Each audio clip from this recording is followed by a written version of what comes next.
yang kita yakini, apa yang kita pelajari ini benar, tapi kita tidak mengklaim kita benar semuanya. Jadi yang saya ingatkan, yang kita bicarakan adalah pengajiannya atau metodenya, manhajnya, cara beragamanya, bukan pribadinya. Artinya pribadi saya dan kita semua itu tidak maksum, pasti jatuh ke dalam kesalahan, dan bisa jadi suatu ketika kita jatuh ke dalam kesalahan fatal. Oleh karena itu, firqatun najiyah atau pengajian yang benar, yang pertama, pengajian tersebut memiliki referensi yang jelas, ada rujukannya, dan rujukannya adalah Al-Quranul Karim dan hadis-hadis Nabi SAW yang sahihah.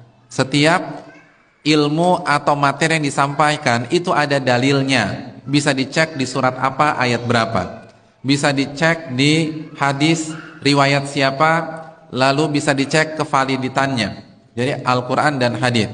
Dan apabila berbicara hadis, hadisnya harus sahih, hadisnya valid, jangan hadis yang lemah atau palsu. Jadi, dan antum boleh cek loh, antum boleh tanya ke ustadznya, Pak Ustadz, tadi Ustadz bilang demikian, dalilnya apa ya?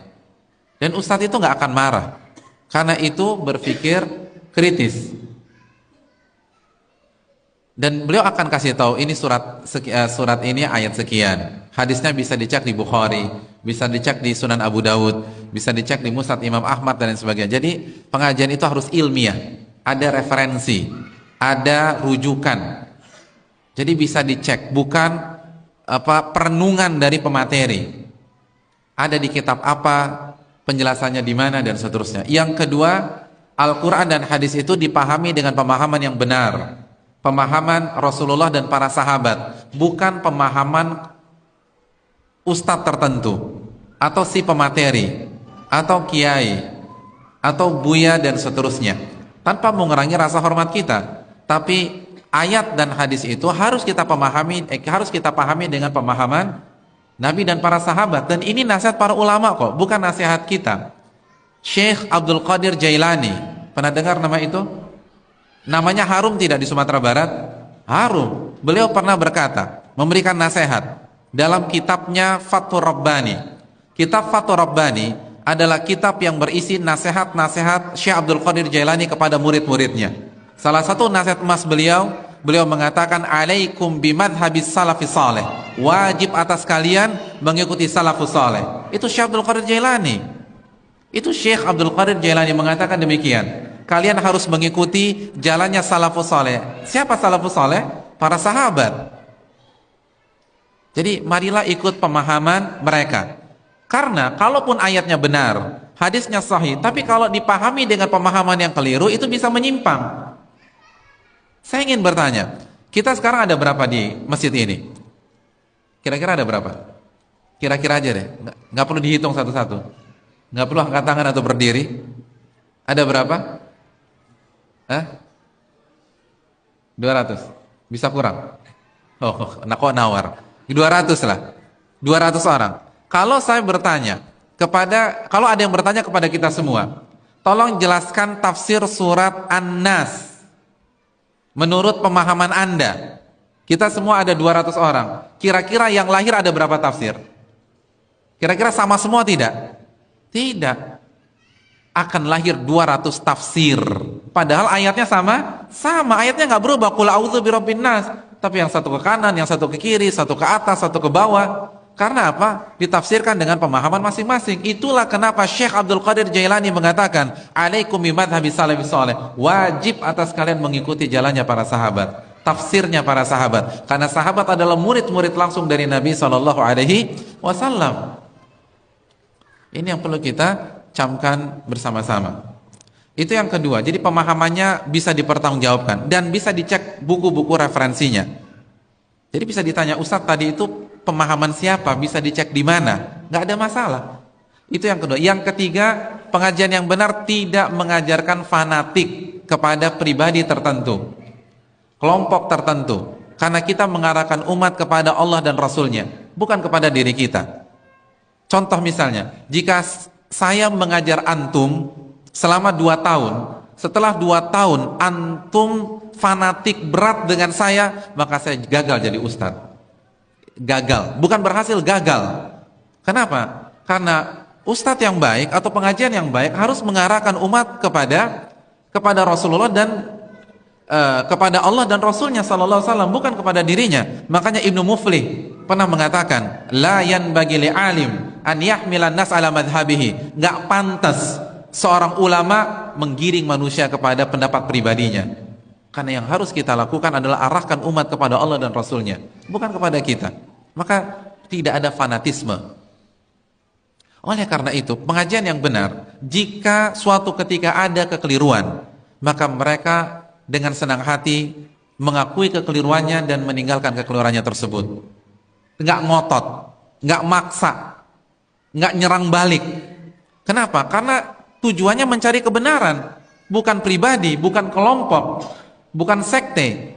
Kita cari kebenaran di sini, bukan mengagungkan diri kita masing-masing. Oleh karena itu, kalau kita salah, sampaikan kesalahan kita apa dan kita rujuk kepada kebenaran tersebut. Abdullah bin Abbas pernah salah, dan salahnya fatal lagi, membolehkan riba fadl. Riba dihalalkan. Saya ingin tanya, kalau ada ustadz menghalalkan riba, besok antum mau duduk di kajiannya dia lagi nggak? Nggak mau, nih orang sesat Pak Ustadz. Abdullah bin Abbas pernah salah dengan kesalahan seperti itu.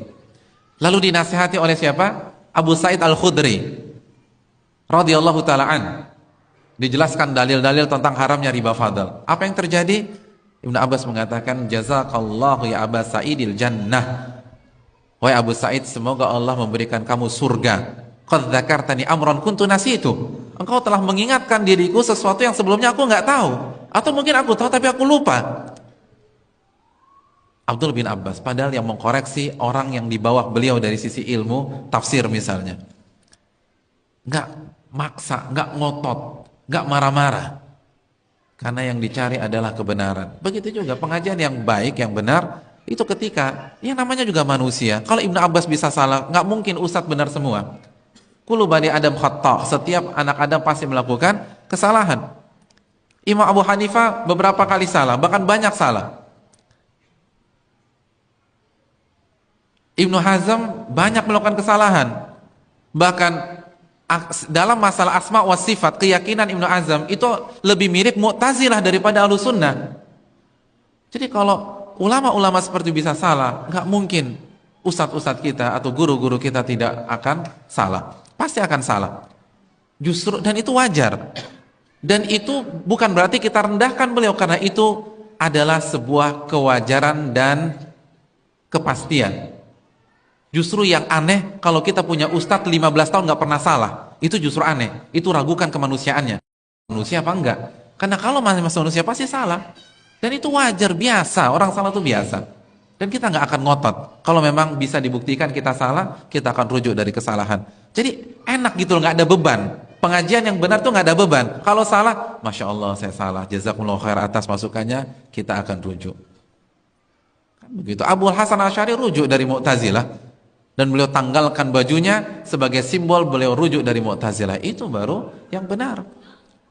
Lalu setelah itu beliau meyakini keyakinan yang diyakini oleh Imam Ahmad bin Hanbal sebagaimana dalam kitab beliau Al-Ibanah. Jadi pengajian yang benar simpel, tidak menggiring jamaah, tidak mendoktrin sepihak jamaah, hanya bicara qala Allah, qala Rasul dengan pemahaman yang benar. Dan kalau ternyata ada kegelinciran karena kita sama-sama manusia, kita dengan senang hati menanggalkan kesalahan tersebut dan kita tidak mendidik umat fanatik kepada pengajian kita. Imam Syafi'i mengatakan idza khalafa qawli qala Rasul fadribu biqawli ardal haid. Apabila pendapatku bertentangan dengan sunnah Nabi, maka buanglah pendapatku ke tembok. Imam Ahmad mengatakan la tuqalliduni, janganlah kalian taklid buta kepada diriku. Jadi kita tidak mengajak fanatik kepada diri kita. Fanatiklah kepada Nabi SAW, itu saja. Dan ingin tahu sekte yang sebaliknya, ya balikkan kriteria tersebut. Tidak pakai dalil. Kalau ada hadisnya ternyata hadisnya nggak valid atau pemahamannya tidak sesuai dengan pemahaman Rasulullah dan para sahabat, pemahamannya pemahaman pribadi, fanatik ke kelompok tertentu, ke individu tertentu, tidak mau menerima kebenaran dan seterusnya. Dan juga jangan lupa Kelompok yang benar menjunjung tinggi akhlak yang mulia, dan ini juga penting. Wallahu ta'ala bishawab.